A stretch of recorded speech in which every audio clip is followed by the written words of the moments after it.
Marie-Noëlle Lienemann, cette réforme du régime des retraites, est-ce qu'elle est nécessaire financièrement pour apporter des garanties financières, notamment pour l'avenir de nos retraités? Non, le déficit de notre régime de retraite est artificiellement entretenu, notamment quand on regarde le rapport du corps. Conseil d'orientation des retraites. Voilà. Donc on a là d'abord une fourchette gigantesque pour 2025 qui est de 7 à 14 ou 8 à 15 milliards d'euros.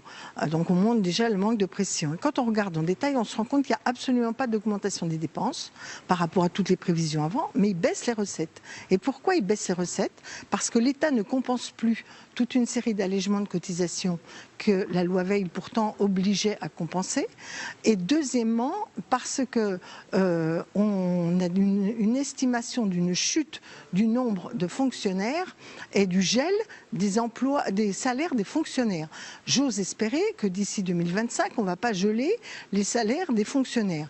Quant à la chute, on voit bien la difficulté de baisser parce qu'il y a des besoins dans nos services publics.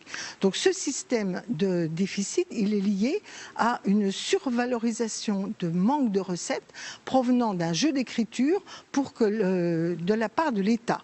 Donc il n'y a pas un déficit de cette nature. Et même à supposer qu'en 2025, on serait autour de 7 à 8 milliards, on est par rapport à des sommes qui, par exemple, des allègements de cotisations annuels sur le CICE de 41 milliards, sur un budget global qui est de plusieurs centaines de milliards.